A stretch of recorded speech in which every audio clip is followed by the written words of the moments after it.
for those very inspiring words. Tonight, we have the opportunity to hear the Holocaust story of Mr. Alex Raden, who was born in 1934, just 5 years before the Germans invaded his native Poland. His memories of childhood in the Warsaw Ghetto, starting at age 6, are amazingly clear. He was just 11 years old at the end of the war and has a very interesting story to tell us about after the war as well. We've decided on a question and answer format for this online presentation. Unfortunately, we aren't able to set up for additional questions from our audience this year, but if you have any more questions for Mr. Raden after we are complete, please feel free to send those questions to me after the program, and I'll be sure to get them to Mr. Raden and back to you. My email is on that additional program sheet that I indicated, that I mentioned a little while ago. Welcome, Mr. Raden. I just have to get you unmuted. There he is. Hello, Mr. Raden. Yes, I want to express my thanks to you, Debbie, for all the things that preceded this. And since I am not in a technical mood in any way, shape, or form, you provided me with confidence to be able to handle all this. I do appreciate it. Thank you. Thank you so much for saying so. And you provided me with confidence because of your just being you. Okay, let's begin. First of all, let me ask you about your life before the Holocaust. What was it like? What was it like for you and your family? We lived in Warsaw. My parents were sort of an average Jewish people. They attended shul, they kept kosher, they did everything that was right, and they were bringing me and my sister up in a very, very religious way.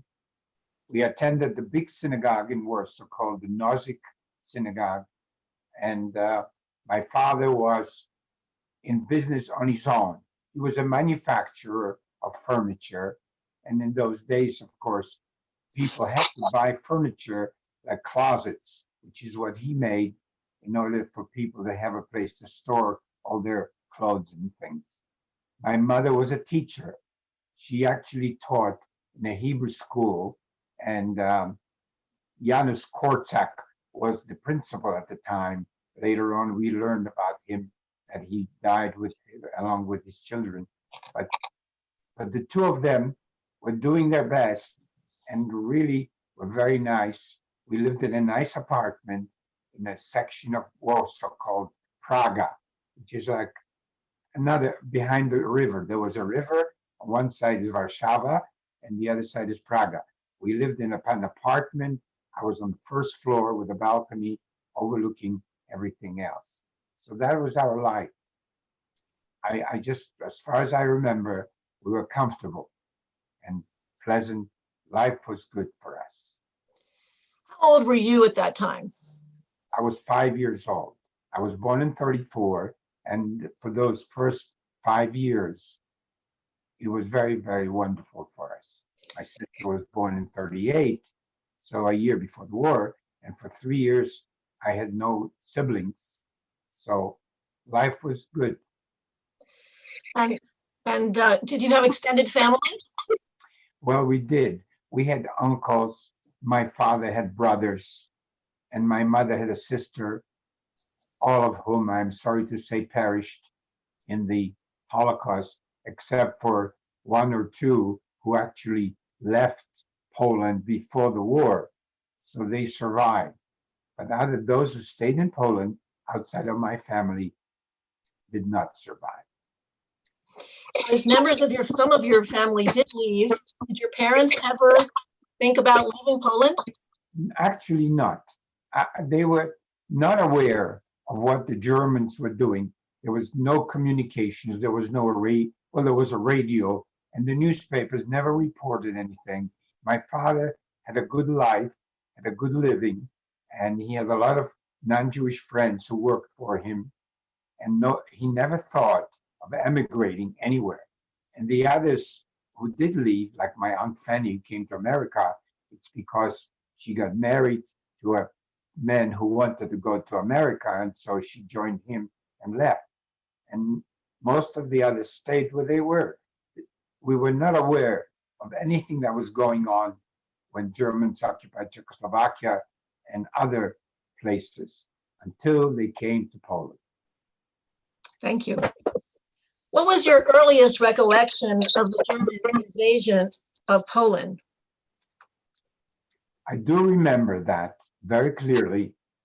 We knew they were coming because we lived on a main road. We were in Targova, and that was like a main road, main street. And we heard lots of noises. People came down from their houses, and we stood on the balcony, or I did. I had a little swing on my balcony. So I got off the swing and I just stood by the railing looking out. It was hundreds and hundreds of German soldiers with their tall flags waving, were marching down towards our corner of Targova, ulica Targova and corner of Wileńska. And everyone was just amazed. They were all looking. No one even had a moment thought that these people were the evil personified. They just occupied Warsaw as an occupying force and marched along, and everybody was waving flags in just their hands. And that's all I remember. When the Germans took over, what did they do? What did it look like? So for a few months, things were pretty normal, maybe 2 months. And since there was no way to communicate with the populace, the way of communicating was by posters, large posters, which were either on the walls or on a special round, like round containers that were big, looked like barrels. And they would put these posters, and we noticed several of the posters said things that were frightening to us, because one of them, for example, said that Bekanntmachung, let it be known. And then it was in Polish, and it said that we have 30 people who are now hostages in case anyone does anything against the occupational forces, which we consider illegal and improper. We shall have these hostages to do as we please with them, meaning that they could be executed. And then other posters informed us that you should collect your things, because within a month or so, 4 weeks, you will be asked to vacate your premises wherever you are and move to a designated area of Warsaw. And they didn't call it ghetto, they just said the designated area. And they showed on some of the posters an actual map outlining the part of Warsaw that would be eventually called the ghetto. And when that day came, everyone was required to leave their homes, their apartments mostly, because Warsaw, mostly the people lived in apartments, and they were to move to the ghetto. When that time came, we all moved. What did your father arrange to do with his furniture factory when that happened? Right. My father, the factory happened to be in the part of Warsaw which was not the ghetto part. So he basically had to abandon it. But since he had some very faithful workers and his manager and others, he met with them and he told them that they should run the business as they see fit. And he will communicate with them from part of the ghetto, or the part of that Warsaw way we were going to live. So they agreed, and I guess they were very nice about it. So the business was left as is, and we left the apartment, and we found a place in the ghetto area, which was, I guess they traded it with the non-Jewish persons that lived there. It was a second floor walk up in an apartment house on Ulica Pavia, and it happened to be the street where the Germans had the prison called Paviak, which was located very close to where we were. And that's the place we designated for ourselves. My father hired somebody to take some of our stuff, not furniture, but things that we consider like pictures and essentials and other things, to that apartment. And that apartment only had like one bedroom and a small little living room with a kitchen attached to it. And that was in Ulica Pavia. And that's where we were for the duration of the ghetto. Tell us a little bit about the ghetto wall. The wall wasn't there yet when we moved, but after we moved, we saw workers, and most of them were Polish workers. They were beginning to build a wall, very strong wall made of bricks. And on top of the wall, they smeared it with concrete while it was still wet.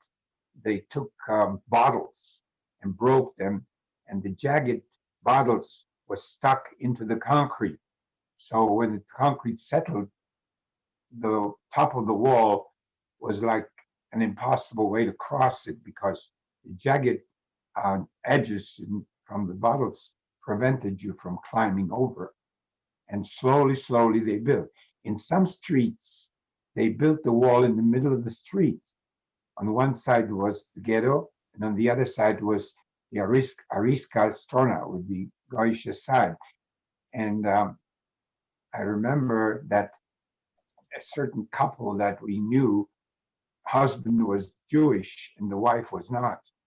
She remained on the Ariska side, and he was forced to be on the other side. And every once in a while, they would come out to the window and like wave to each other. It all began to be very serious, and we realized they were closed in. Every so often, mostly every couple of blocks, there was an opening in the wall, maybe like 5 or 6 feet across. And the Germans had a booth with a guard in it, guarding that opening. This opening theoretically was for essential traffic. For example, the cemetery that Jewish people used was actually outside the ghetto wall. So in order for someone to be buried, they had to have permission to carry that body across into the part of the outside the ghetto. And then there were eventually many people that died for whatever reason. And there was a Chevra Kedisha whose job was to collect all the bodies and carry them across to the cemetery. Okay, so the ghetto began in October 1940, which was about a year after the invasion of the Germans. Right. You were about 6 years old when this all was happening, that we're just describing. Okay, so things got bad pretty quickly. Can you please describe the conditions inside the ghetto? Inside the ghetto, conditions were very bad. There was no stores and there was no food.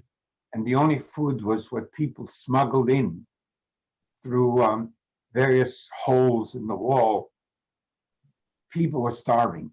Those who had a little better conditions, they had a little money, they could actually buy smuggled goods like potatoes and things from vendors who managed to get them through another smuggler who crossed the wall. And there were people that were in very bad shape. They were begging, they were sitting on the, sometimes children were just sitting against the wall with cups in front of them. And they were probably so weak they couldn't even ask anyone for food. They were just like, they looked like they were starving. And people who walked by threw something in the box or in the cup and didn't even look at them. They were too embarrassed that they didn't know what to do. Others were called chappers. We call them chappers, which means like guys who grab something. If they see someone carrying a tray or a bag of food or something, they would run by, grab it, and begin to eat what was inside, because eventually they were caught. By then they had already eaten. So it was really a very bad place. Many people were sick from either not eating or from typhus. So eventually, some of the houses, the doors were covered with like a white sheet and it said on it typhus, which means don't go there because somebody in there is sick with a disease of some kind. And there was hunger, there was disease, there were no doctors. The Jewish community organized kitchens, they organized prayers in basements, and they were basically, alone and hopeless until the evacuations began. Because the purpose of having us in the ghetto that we now look back and see was because the Germans wanted the Jews to be concentrated and they could be easily taken and transported to camps.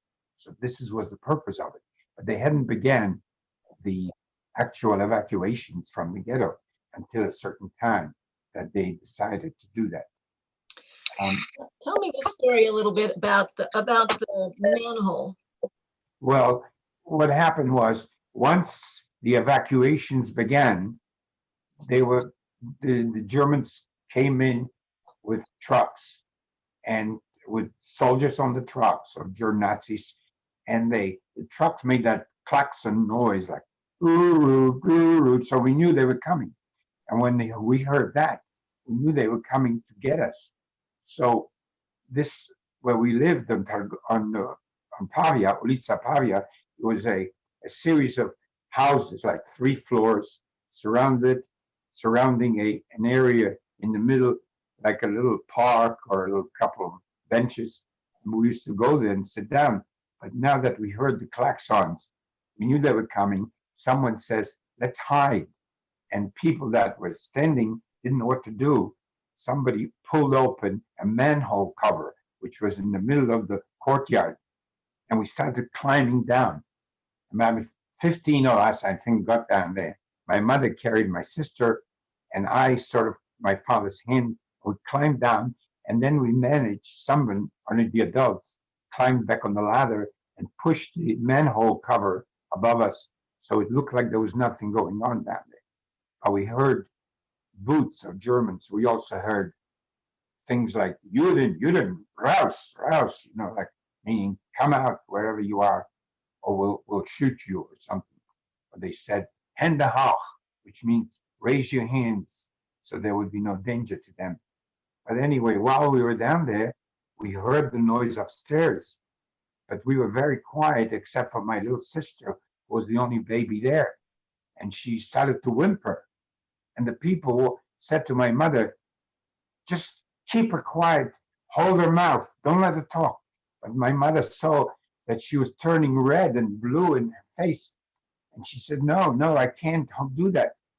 And somebody, one of the people there, took a cloth and wound it up to make like a little thing for her to chew on. And my mother pushed it in her mouth and stopped the crying. Otherwise, they would have beaten her to death or strangled her just to prevent the Germans from hearing underneath the ground that there was crying. So we waited, and a little while, the noise of people and klaxons and walking German boots up was quiet. Somebody pushed the manhole cover off. We walked out, and then we went into the apartment, and we saw that many of the people were gone. All the neighbors were not there. They had all been taken. And that's when we realized that what our fate was going to be, that we were going to be caught and evacuated. So Like there was a story about potatoes. right. So what happened was during that time of famine in the ghetto, we actually tried to get, the only thing was available was potatoes, because next to the wall on the other side, there was a train track where the Germans were shipping goods to various parts of Germany from Poland, from the farmlands, and potatoes was some staple that they used. So some of the wagons were open on top, and the potatoes were piled up high. So as they moved the wagons past the wall, some potatoes fell.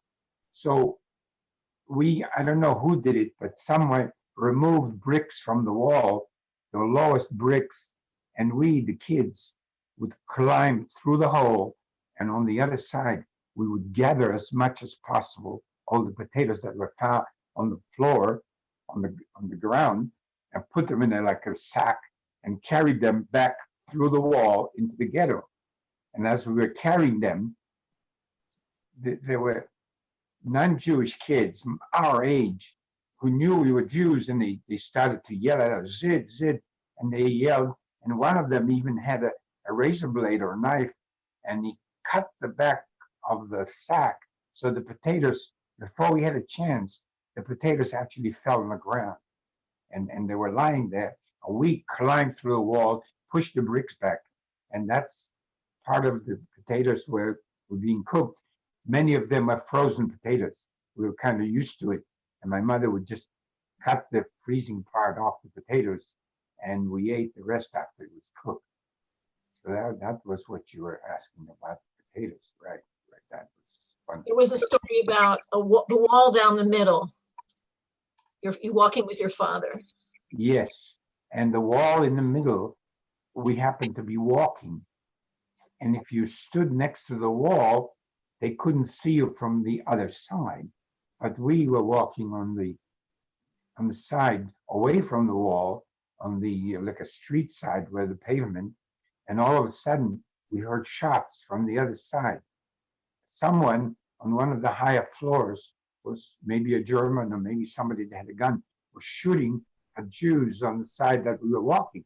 And my father grabbed me and pushed me against the wall so that they could not, and we walked along the wall being protected by the wall, so that whoever was shooting, I guess there was no consequence to you killing some Jew because nobody was worried about it. And the Germans would, one German who stood by one of these open gates, he asked someone who passed by, he says, how many Jews are in the ghetto?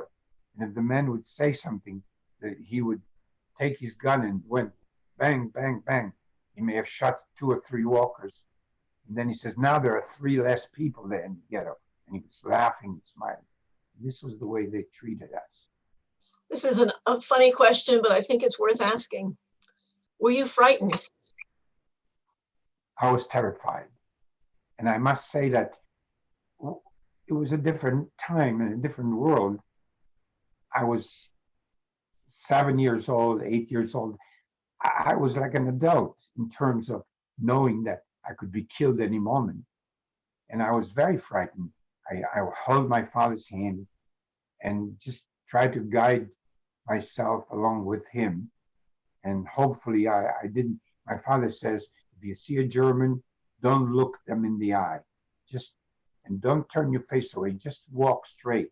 Don't pretend like you're frightened, so that they will not, pay attention to you.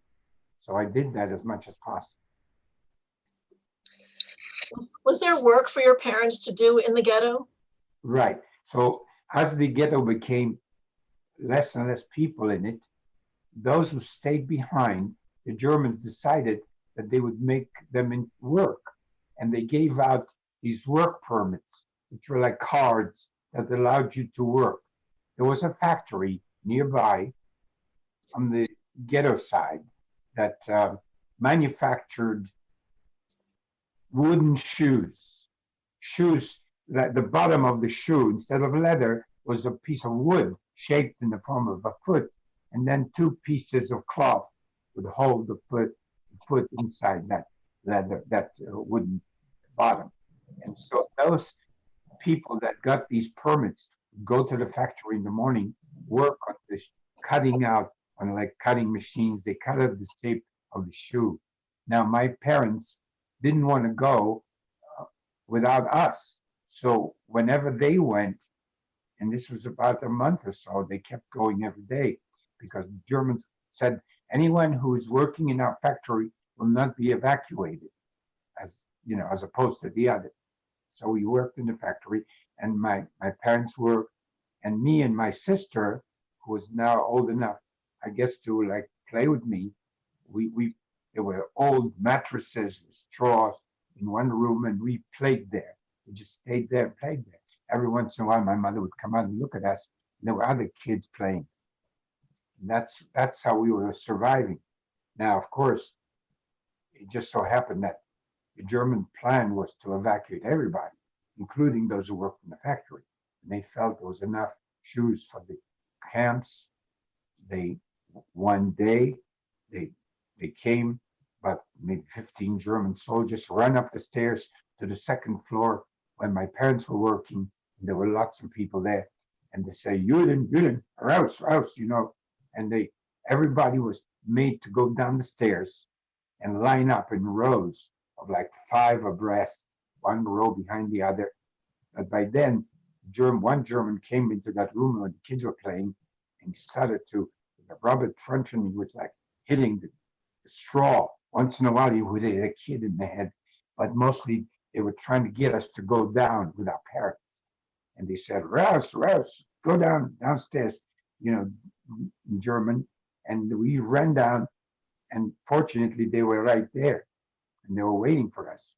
My father held my hand, and my mother took my sister, picked her up and held her, and we started marching.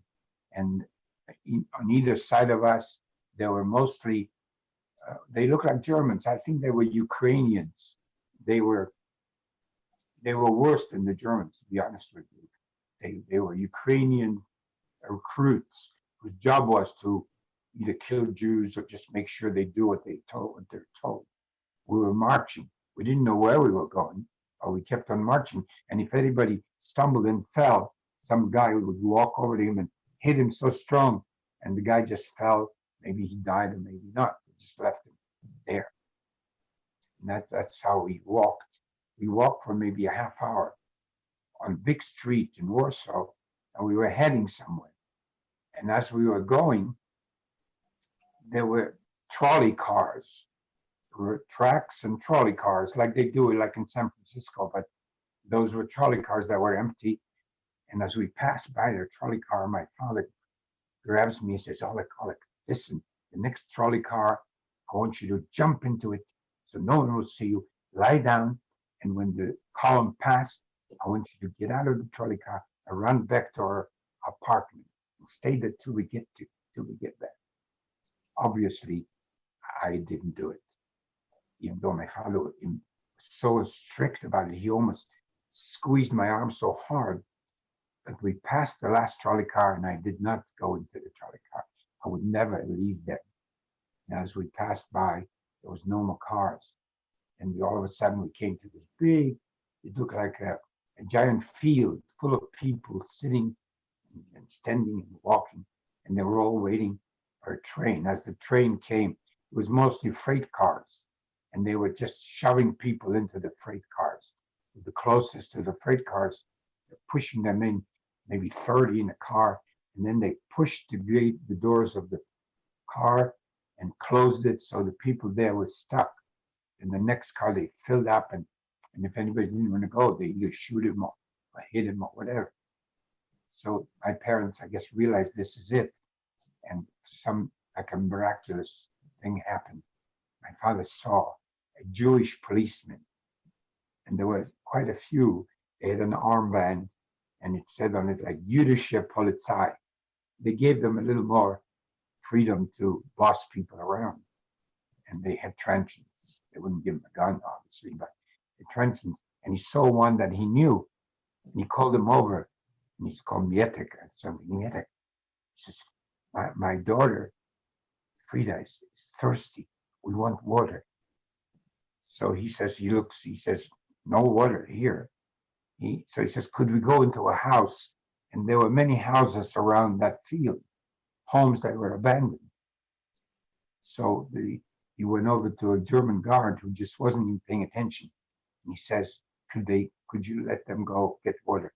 And the German just waved his hand.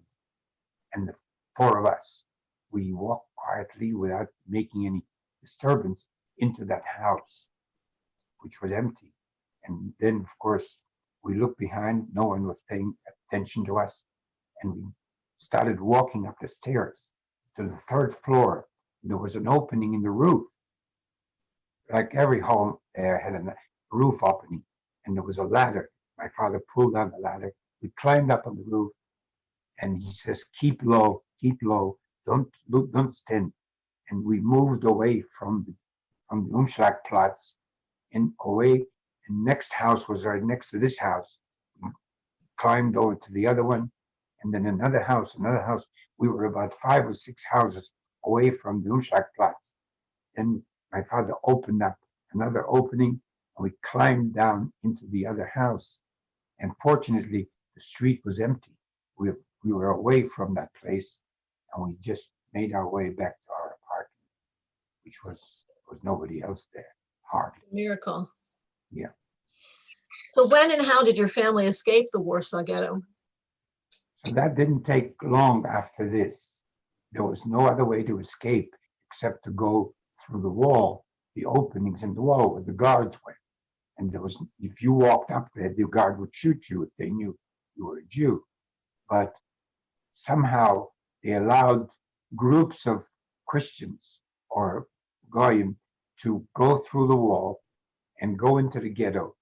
I guess ostensibly they were coming to trade, quote unquote, with the Jews, though there were no Jews to trade with. They mostly came to look at empty apartments and take things. Silver candelabras, whatever was left behind. All these people were gone. And my father saw a group like this, and he walked over to them, trembling with fear. But he says, "What do you want, Jew?" And he says, "I have gold coins. I will give you gold coins if you will let us go with you back through the wall." And I guess they must have said, "All right." And he gave them some gold coins. He had, I guess that's how we saved money, by changing it into these called Krugerrands, which was like little gold coins. And as we walked across, came to this opening, and the first guy, he had a paper and he had the names, but the German didn't pay attention. He just says, "Go, go, go, go, schnell, schnell," like he wanted them to go through. And so we went through too, and we were already, that's where we were on the other side. We actually were on the Ariska Strana, which was the Warsaw side where non-Jewish people were. That's what This was already February 1943. Yes, it was the time when the ghetto was being liquidated completely, and it was almost time for the uprising, but fortunately we were not in there anymore. So when it did come, later on, all we heard was shootings and fires were burning. But in the meantime, the four of us were together with this group, and they said to us, "You must separate. We don't want you here. Go, separate." But before we were able to separate, a Polish policeman walked over and he saw us, and somehow he either suspected we were Jews or whatever. He says, you, come here." And somehow my parents sort of tried to move away from there, but he grabbed me by the arm and he said, "Come here." And the others saw that, and my parents didn't want to stay because they were afraid they will also be caught. But they figured maybe because I'm little, they'll let me go. But anyway, they moved away. And meanwhile, the policeman held me, and I started crying. And I said, "I want to go to my mother or my father. I want to go. Don't let me go, let me go." And he was just holding me, and people were walking on the street. And maybe they had pity on the little kid. They told him, he says, like, "Let him go. Why are you holding him? Let him go, his parents, let him go." And as he was talking to them, that this is a Zid and he's not supposed to be here, I moved my hand away from him and I ran like a madman down the street away from the policeman. And so the guy didn't want to chase me. He probably just decided to heck with him, let him go. But there was nowhere I could go. Fortunately, my parents were smart and they put a piece of paper inside my coat pocket or coat, somewhere around my neck, I think it was. They pinned it with a safety pin, and on it there was an address. And the address was a warehouse where my father stored furniture, which was the Goyish side. And he knew about it, but he told me, I guess, whenever we are separated, you are to go there. And this is the address. So I was like lost. But I saw a passerby and I looked him straight in the eye and I showed him this paper. And I said, where is this? So he looked, he says, there. And he pointed street down.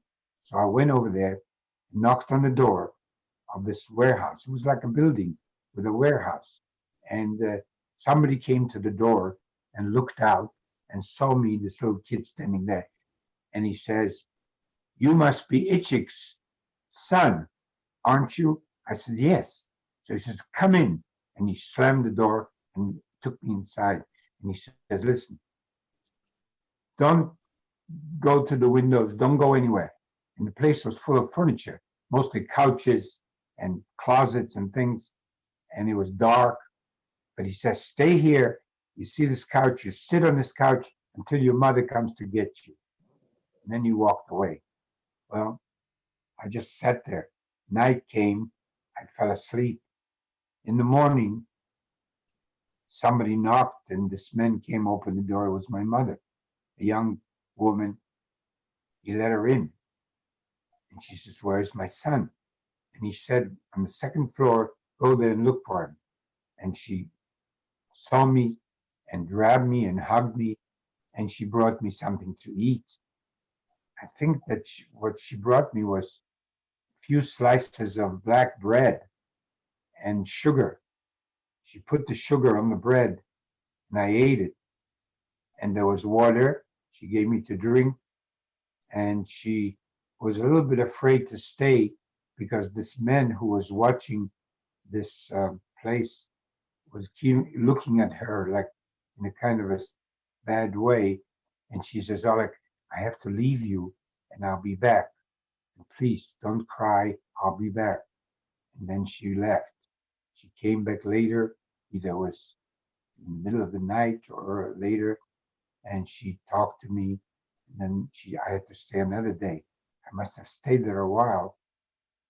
And eventually, I believe may have been as much as a week, she made arrangements for me to be taken by a family, a non-Jewish family, who used to be friends of ours and worked for my dad also. Their name was Kosman, and she made arrangements for them to keep me. Now, that's all I knew about the arrangements. But of course, she must have paid them. My father probably gave her money to give them so they could watch me. And it was a risk that they would take to have to harbor a Jew. And so that's where I was taken. So tell us the story about the last time you saw your father. Before this happened, that I was with the Kosmans, there was an incident, you're right. And I didn't mention it, but my father was, he dressed like a non-Jew. He's made his hair sort of long. He was bald, but he made himself look like a guy. And he wanted to see me. And my mother wanted me to see him too. But there was no way that we could get together. That would be dangerous. And someone could recognize us or tell a German that these are Jews. So everything had to be done separately. My father made arrangements to be in a barber shop, which was frequented by just average people, non-Jews who came there. And he was going to be there. And me and my mother, my sister was with a neighbor, I guess, someone. And me and my mother would walk into this barber shop. But my mother warned me to sit quietly in the waiting area and God forbid to look at him. Don't look at him and don't say a word to him, because they would associate, if they decided he's Jewish, then we and you and I would be also arrested. So when you walk in, just sit. And I did. I sat down next to my mother and I was afraid to turn my head. And my dad was sitting in the barber chair getting a haircut, and he would like turn his head to us, and he never looked at us directly. And this was going on for maybe 15 minutes. Suddenly the door opened and two customers who happened to be German soldiers who came in for a haircut. And they walked and they found the one chair and there was another chair that was needed. And my mother and me, she grabbed me and pulled me quietly to the door and she made me walk out of there. The German soldier sat down, didn't say anything. My father sat there, and that was the last I really saw him. After that, I was separated. I was with the Kosmans by then. She came to get me, as I said before. My mother told me to go into a church. It was empty and sit there and wait till Mrs. Ada Kosman would come and get me. And she did. In about an hour, she walked into this church, saw me sitting in one of the pews and took me and says, come with me, come with me. And she walked out and took me to her apartment where they were living in Warsaw. It's a place called Mokotów, it's a section of Warsaw. And she had a son named Badek, was roughly my age, a little older. And she had a daughter who was older than the son. Her name was Lala. And then the husband who worked on the railroad. And his name was, I guess, Kosman, Mietek or something like that. And he was a railroad worker, a plain guy, but a very nice person. They all were nice. And I stayed with them. No one knew that I was there. Badek went to school, some sort of a school that was for his age group. But on the way, this apartment was like sort of like a basement apartment. And there was a window over the higher than the apartment. It was like a casement window. And when they were coming back from school, some friends of his accompanied him. And they were looking into that window, and I happened to be sitting there. And they started to yell to him, who is that? Who is that? And once they saw me, they wouldn't let go. And he said, no, it's my cousin, my cousin. And they were laughing. They said, oh, you have a cousin? How come he doesn't go to school? Obviously, I couldn't go because they would recognize me. You know, Jews were different. They were circumcised, other things, and they weren't supposed to be among the Goyim. So that's when the Kosmans realized that it was time to move. And my new phase of life began when we moved to a place called Nowe Miasto, which was by the river called Pilica. And they rented a cottage, small farm cottage. I think the roof was straw, but it was comfortable enough. And the four of them and me moved there, away from Warsaw and away from anyone. That's where we lived until liberation time. Tell us the story about what happened when the Germans came sometimes. Even in the small farm community like, Nowe Miasto, it means new town. And they came into Nowe Miasto down the main road, whatever, there was only one road. And they would yell, Yudin, everybody who's hiding Jews is going to get shot. And when the Kosmans heard that from far away, they said, Oleg, you run down to the river. And I was like, you had to go down a steep hill. There was a river. Pilica was the name of the river. And I remember on the river, there were logs which were being shipped down the river. And some of the logs were tied together. In Polish, it's called a tratwa. It's like a little sort of a flat bed made of logs. And on it, there was a little hut made of straw. And they said, go there and hide in the hut, the straw hut.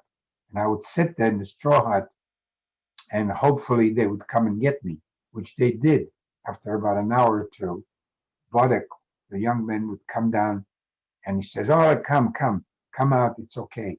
And we walked up the ravine and we came to the house. and we stayed there. And being that I was a Jew and, I wasn't really part of their family, I was made to do chores, which I didn't mind.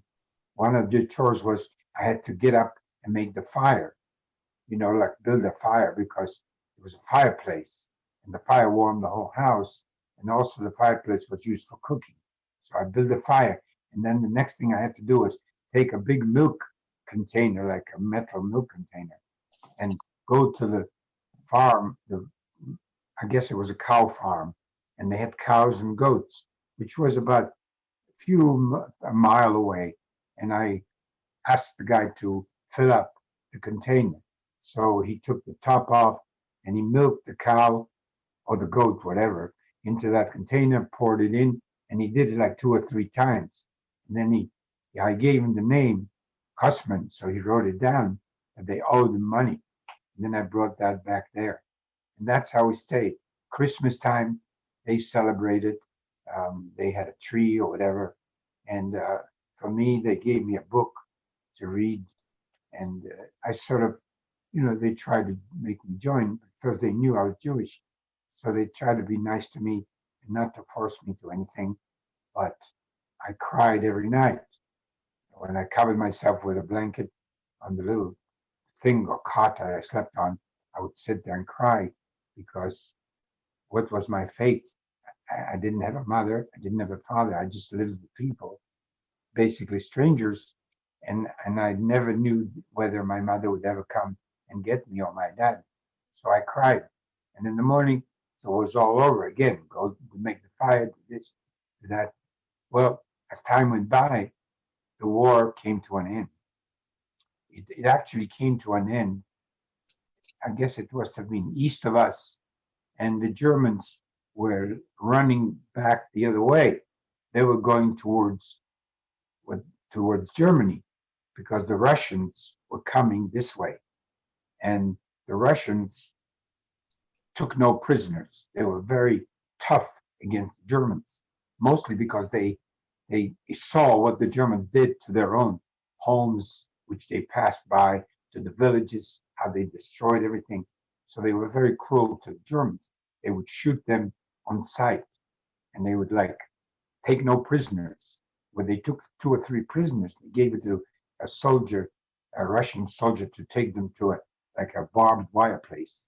By the time he got halfway, he shot all 3 of them. They just fell there. So we were happy that we were being liberated. And when the Russians came, tanks would arrive in the town. The Germans were running away, and some of the Germans left their rucksacks with their whatever they had with them. And we went out on the field. There were dead Germans everywhere. And we took their shoes off, because the shoes were shoes. We never had real shoes. And I guess we didn't bury them, but the Russians took German prisoners. They made them bury all these dead people. And they also said nobody should have any guns. Please bring the guns to the house. They actually came to the house that we were in, and they said, this will be our headquarters. And they formed, they put a radio there, to broadcast to troops, and the officers were there, and they told Mrs. Kossman to cook for them, and they made us sleep in the attic. But they weren't bad to us. It's just that they wanted to take the place over. One day I remembered something that was interesting. They were drinking, and by now I know what it was. It was probably vodka. They were celebrating victory, and they were drinking. And then Mr. Kossman took me by the arm. He brought me into the room with all these, me on top of the table, standing there. And he pointed to me, and he said, "Et Ivray, that this is a Jew." And me, I was looking around. I said, "What?" And he says, and they were applauding that he saved someone, and they drank a toast to him and to me. And I was so happy that I figured these soldiers wouldn't hurt me. So that was an incident that I remember from the occupation. And eventually they left along with their tanks, tanks were like, they were called T-34, big tanks. And they took a sheet, they hang it along the tank side, and they said, "Na Berlin." In other words, we will continue until we get to Berlin, which was their destination, ultimate. And another few weeks went by. We got a little better rations, and we were able to go out, and the dead bodies were gone. And one night we were sitting, it was wintertime, and the door, knock on the door, knock, knock. Customer went to the door, he opens it up. Believe it or not, it looked like a snowman. It was a woman covered with icicles, covered in a fur coat with icicles and snow covered. It was my mother.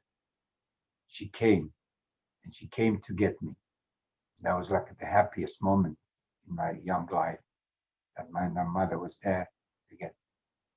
She also told us, we were sitting there and she was drinking tea, and she said that dad is being killed, father is gone, and the Germans killed him. Later on, I found out the details, but the bottom line is, she said, we're going to walk to Warsaw, where I have, your sister is there, that I had to find her. I left her with these non-Jewish people. I'm going to go to them and get her back. And we have to go. There are no trains, no buses, no transportation, and we have to walk. We walked on a road, and we had maybe hundreds of people walking. People from farms from all over were just walking on this road, covered with snow boots or whatever, and just walking. And me and my mother, we were walking. And we hoped that one day we'll get to Warsaw. It's far away, maybe 50 miles. So we couldn't go in one day. And we slept in farms. Sometimes a farmer would let us sleep near where the fire was, so it was warm. My mother gave him money. She had German money that was not used anymore, but the farmers didn't know that the Russians changed the currency, and these were just worthless marks, German Deutsches marks or something. So anyway, we paid, and we let us sleep there. The next morning we walked, and we finally got to Warsaw. And of course, that's the end of the war. We were free. That was how we survived. Right. Do you want to tell the story about separating from your mother during that time on the way back to Warsaw? Well, my mother was worried. We were walking, and I was like crying a little bit because I couldn't walk so slow. And my mother saw a sled pulled by horses, and there was a spot on the sled that she grabbed me and put me on the sled. And the sled just kept going. And I was like looking at what's going on. I looked at the people in the sled, and they held on to me so I shouldn't fall. But I started crying like crazy. And about 10 minutes later, or 15 minutes or so, I just tore myself away and jumped off the sled and started looking, all people walking by. And I was hoping that one of them would be my mother, which of course happened. After a while, I saw this lady walking covered up, and she kept looking all over and asking people if they saw somebody or a sled. But I saw her and I ran to her, and we're so happy to be together. And that's how we continued until we got to Warsaw. And I guess we came to our apartment where my mother had rented a small apartment, part of some other family, Traskowska, with her children. Her husband was killed too, I think. But she had the first room. But if you go through her room into the next room behind, that's what my mother rented. And we lived, my sister wasn't there, but I was there and my mother. And so the next stage, I guess, would be that my sister had a problem. She wasn't there. And my mother says, Oleg, you have to stay with the Traskowskis, and I will go get Zasha. And, not Zasha, but her name was Frida. She got that name later, but I have to go get Frida. And she left us. And I didn't know what happened. But it was at least maybe 2 days that she was gone. And I lived there. The Traskowski gave me food. And, I was able to live there. But I found out later on that my mother came to the house where she thought they were living, and they weren't there. And it turned out that the neighbors told my mother that they moved to another area. And I think it was another town. It was called Katowice. So my mother took the train or the bus. Somehow she got to Katowice, which wasn't far, but too far to walk. And she confronted them. She found out where they lived. And these people knew where she went, where this woman went, and with the baby, I guess my sister. So my mother went, and she went upstairs and knocked on the door. When they opened the door, the husband and wife, who were the ones that kept her because they got paid, they said, "What are you, crazy woman? Just go away. We don't know. We don't know anybody named Frida. We don't know." So my mother realized that they're lying and they weren't going to say anything. So she ran downstairs and started to scream in front of the building. And a Russian Jeep drove by, and two Russian soldiers got off the Jeep and walked over to her. In Russian, they asked her, "Short your words, like, well, why are you crying and screaming?" And my mother explained in Polish, half Russian, maybe she was pretty good in languages.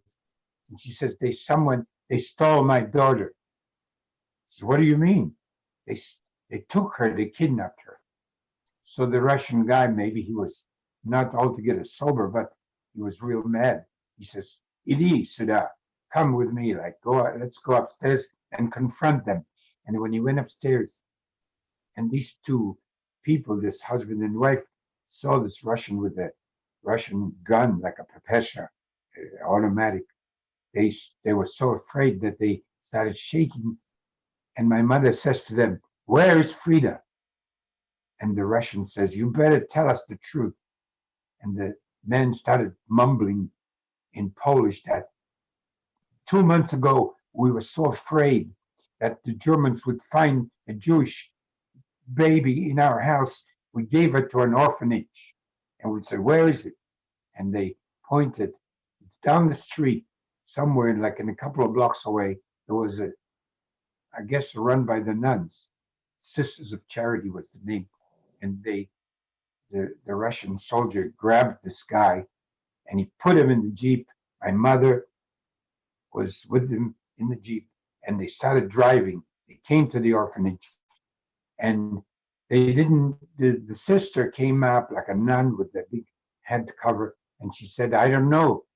I don't know who the girl is, but the date, give us the date." And he says, well, he gave them a date when they gave her like 2 weeks before. So they looked in a book and they found that on that day, there was a girl. She didn't know her name, and she called her Zasha, and that's the girl. And they pointed in the playground, a little girl with dark hair, dark eyes, sort of undernourished, but with the stomach sticking out from maybe malnutrition or something. And they said, "That's her." So my mother ran down and hugged her, and and my sister was afraid and she cried. She didn't want to be with my mother at first. She didn't recognize her. But the bottom line was, my mother came back a few times and brought her some gifts and some candy. And eventually she took her with her back to Warsaw. And we reunited, the three of us, me, my mother, and my sister. And we tried to make a living. My mother was doing sales, and she sold pocketbooks she bought online on a marketplace and sold them. And we kept looking for letters or things from America, where we had an aunt, my father's sister, who had immigrated before the war, Aunt Fanny. And eventually, the Jews made an one apartment house that was like a Jewish apartment house. And we all went in there and looked at the walls where people scribbled addresses of families that were being looked for. I guess they had people taking care of it. And we found that Mrs. Nyman, Fanny Nyman, and Izzy Nyman are looking for the Radzinsky family. And if they know who they are, please tell us, you know. So my mother reunited with them. And that's how we got, the idea that there's someone there outside of this miserable place, basically what the Russians controlled Warsaw. So how long were you in, how long were you in Warsaw in this period? This was 1945, the end of 45, and I emigrated to England in 1947. So I was there for about a year and 3/4, living with my mother and my sister, and went to school, but it was a Russian school, and we learned Russian, we saw Russian films, and there wasn't any really Jewish. But my mother had this idea that she was going to send me away to America. So she found a place, one place like a Jewish school, and she took me there. And I stayed there in that school, which was just it was a new school for Jewish kids that was formed by Americans who paid money to form the school. But she realized this school, they weren't going to leave.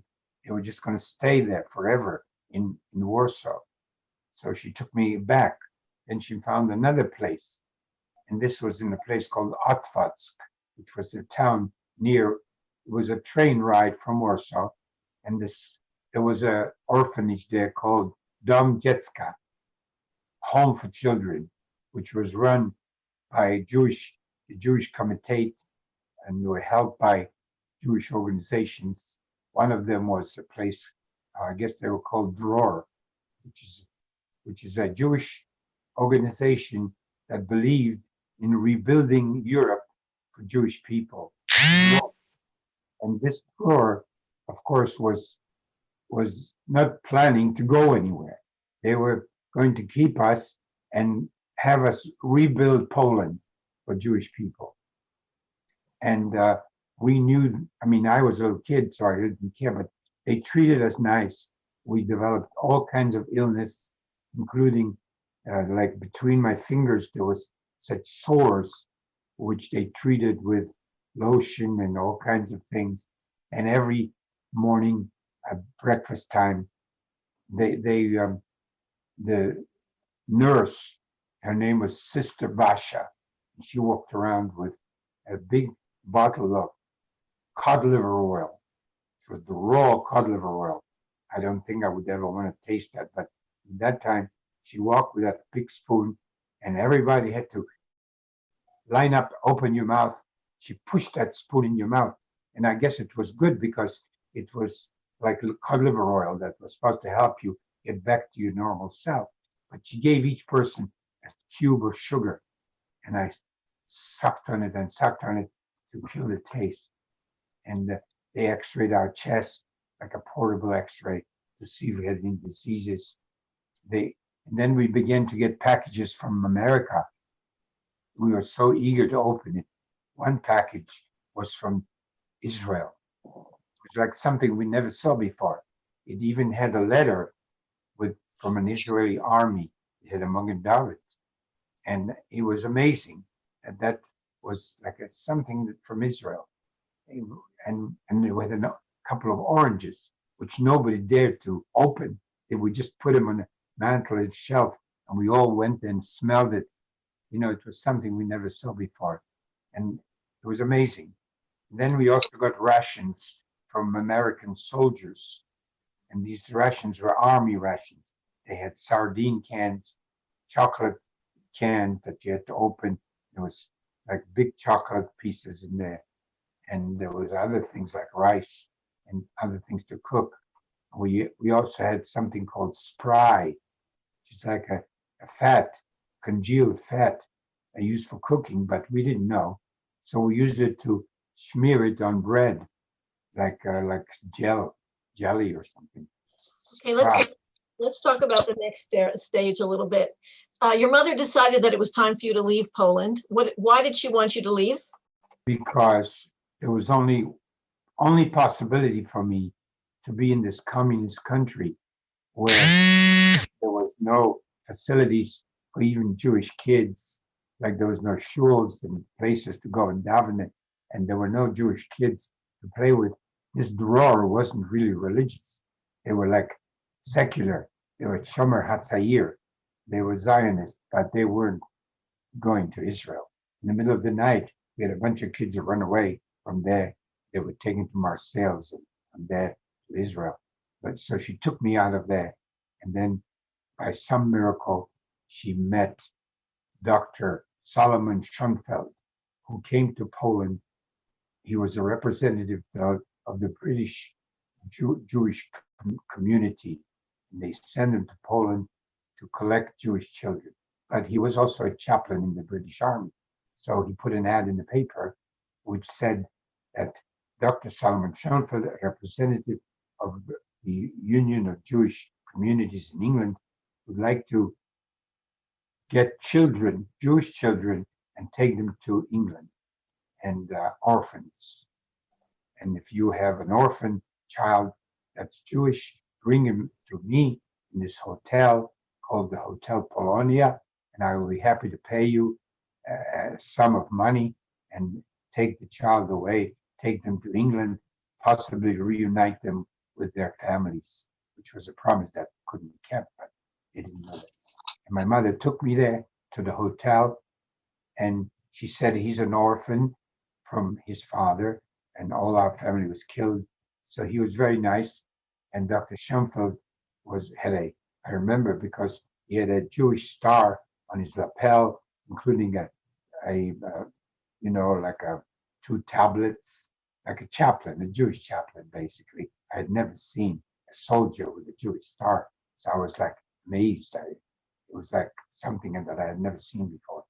And he was very nice. He hugged me and he says, in 2 weeks, bring him to Gdynia, which is called Danzig. It's a port city on the Baltic. And there will be a ship. We're going to take the children to London, to England. And that's what happened.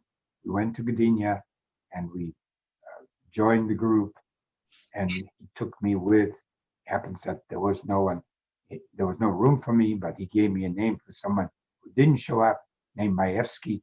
And when they called the names, I went up on the ship. In those days, you boarded the ship by just climbing up like a staircase. And then we were on the ship. The ship sailed. I looked out from the balcony of the ship, and I saw my mother crying down there. And I would cry. We were crying. Some other kids were crying. But we were all set to go. The ship took off and went. The next stop was Cuxhaven, I think it was a city in Germany on the Baltic, on the way to England. And more soldiers came on. It was a troop ship, and it was under English auspices, and British soldiers slept in these hammocks, and we got a hammock also, each of us. I could just hung it between two hooks.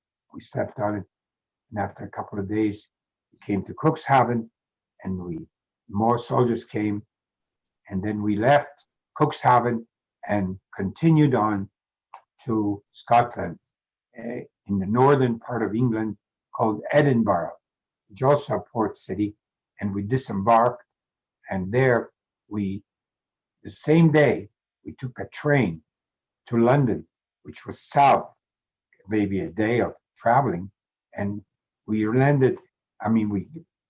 disembarked from the train.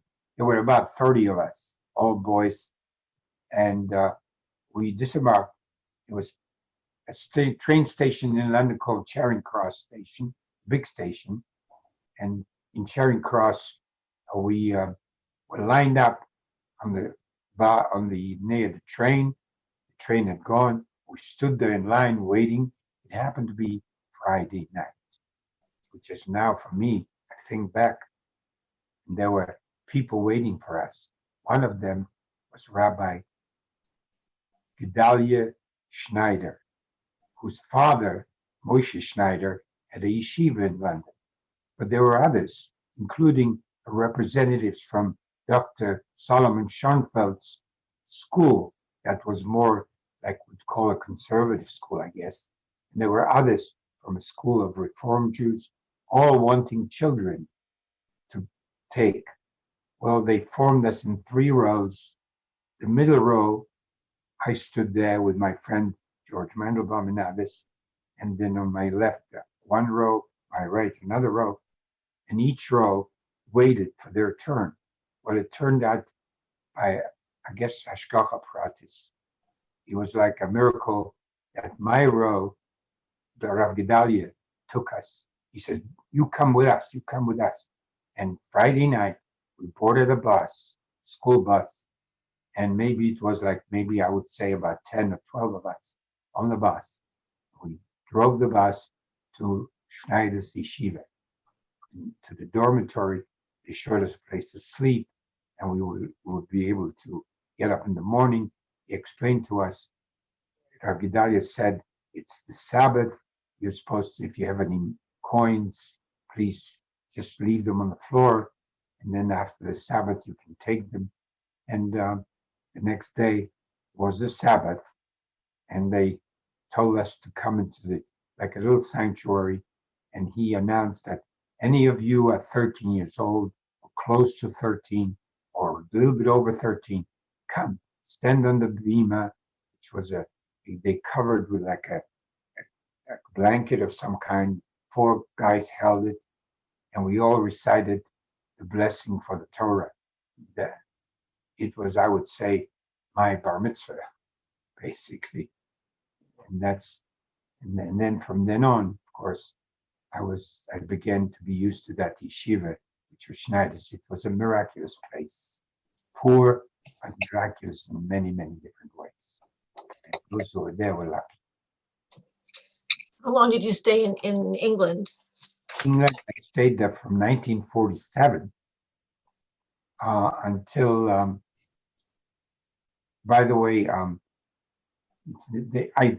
left England in 51.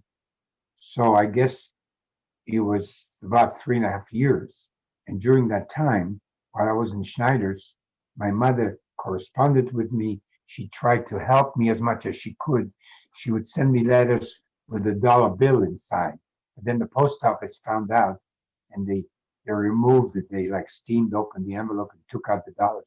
So then she tried to send me dried mushrooms on a string, which were very expensive mushrooms in Poland. And I went to a grocery store, a Jewish store, and I showed him, and he gave me money. And he said, tell your mother, or write to your mother to send more mushrooms, and I will pay you. So that was one way. And then I found out that I had this aunt. She finally connected with me, and I went to her, and she was not really my aunt. She was a woman that had been present at my birth. In Poland, it's called an akuszerka. Here it's like a midwife. And she always kept up with my mother. And my mother found out she lived in England, and I went to her house once on a Sunday. She was very nice to me.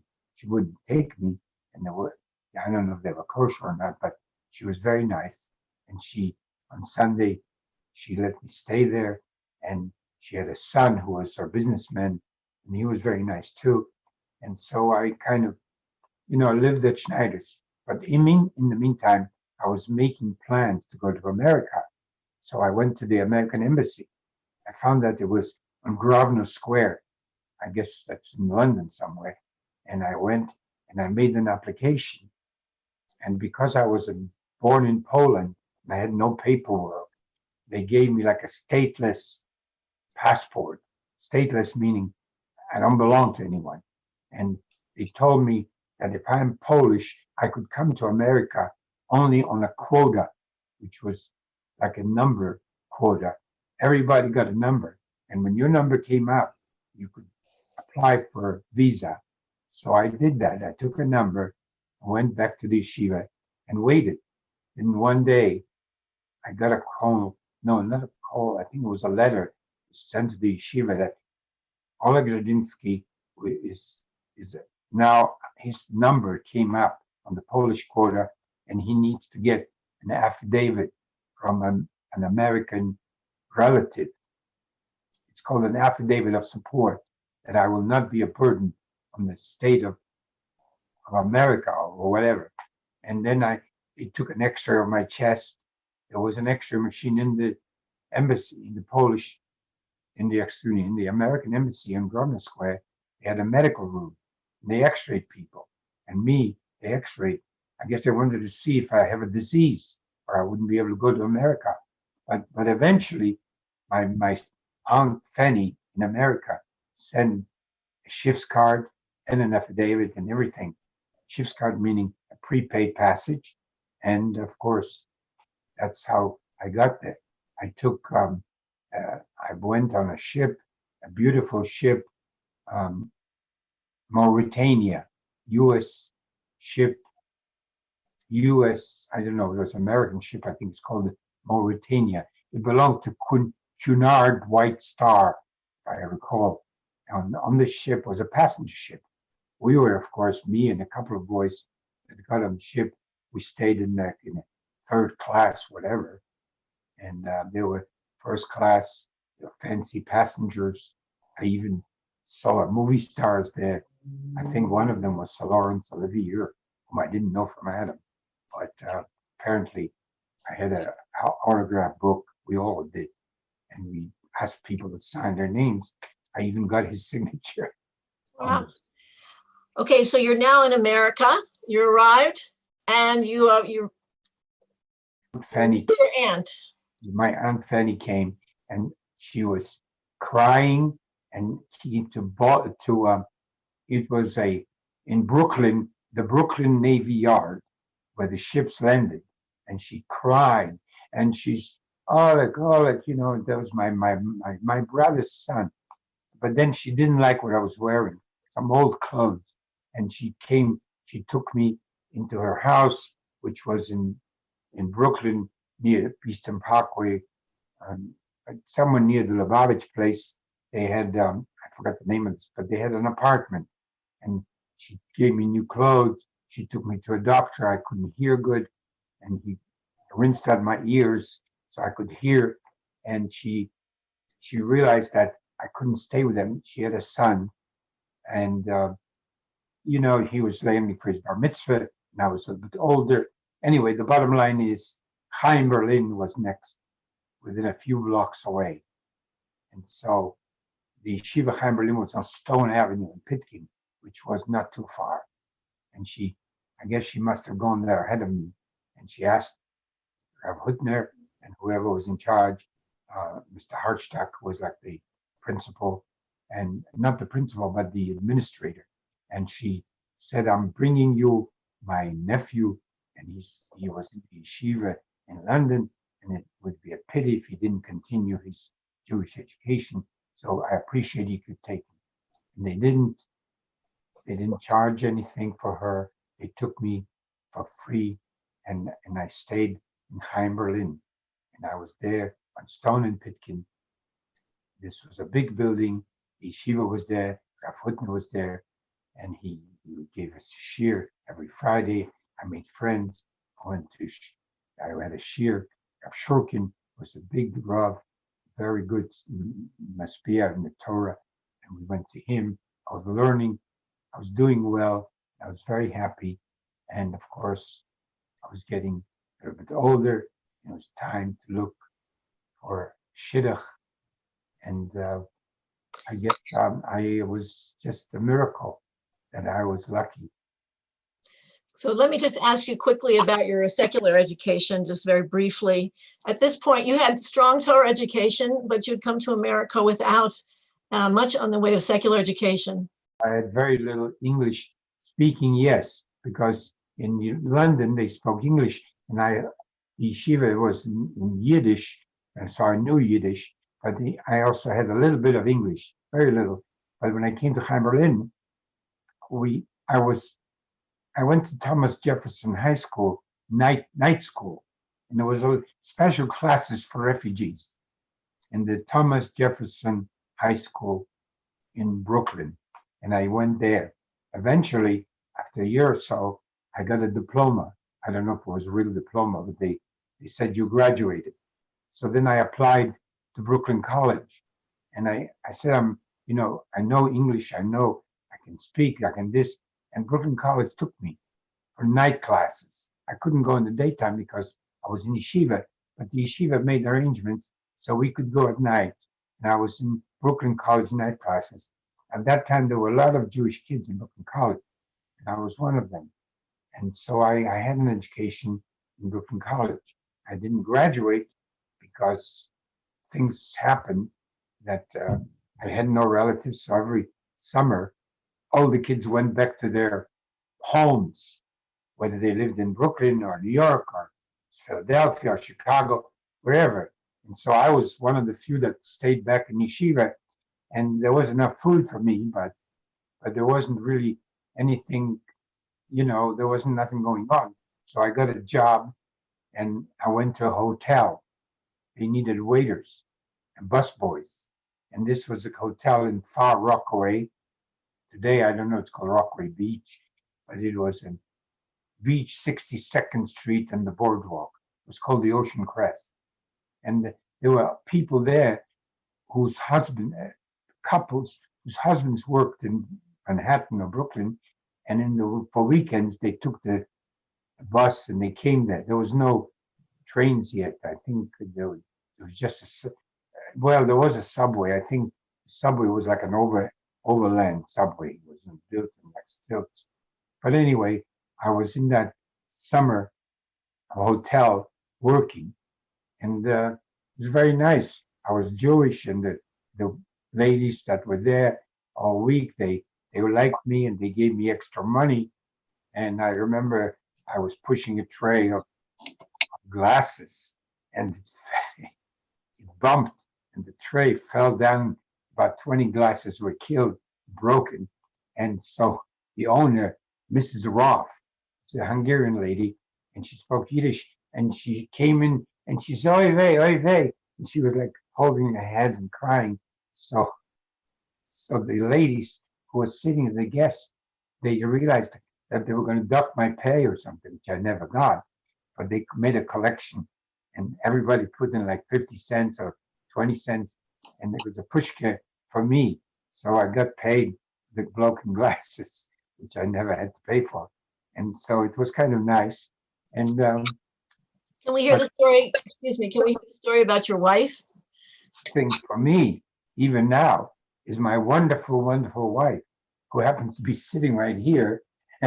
Come, Riva, just show you the beautiful face to this. Isn't he wonderful? So, there she is, my gorgeous wife. We were married in 1958.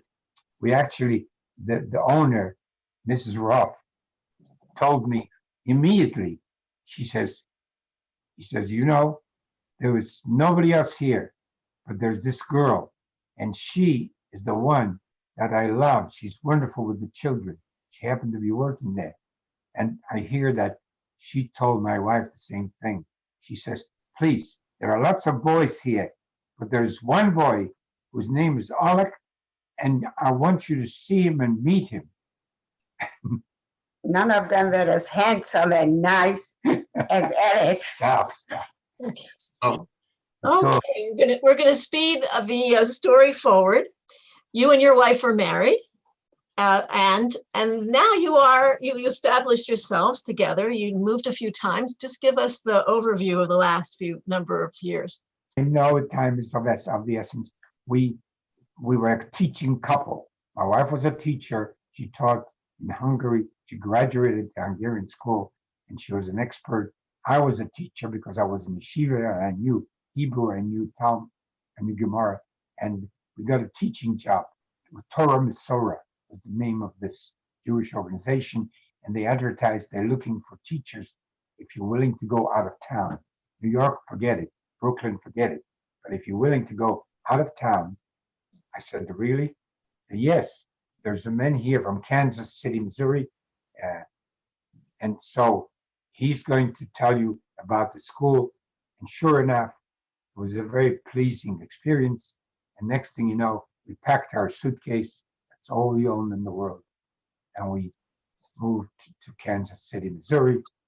And that was a nice place because they welcomed us with open arms. They rented an apartment for us, and it was very beautiful. And we taught there. I got a job also in the public school because by then I had a diploma and I attended University of Missouri in Kansas City. And Eva and I, became in charge of the Hebrew school. Those days, there was Hebrew schools, and the kids went there after bar mitzvah. So we were using it. We were making a Hebrew school. The two of us were like in principal in the Hebrew school, and we were very happy with it. Kids that were born, Rachel, right? She was born, and so we decided that it was time to move, and so we moved to to Connecticut, and that in Connecticut, then we established ourselves. Again, we were running a school in Connecticut. Got a very nice job. And then my mother came from Poland. We made papers for her. I contacted a very rich man who was a member of the synagogue. His name was Charles Hipsch, and he knew government officials. And by then we had 3 children.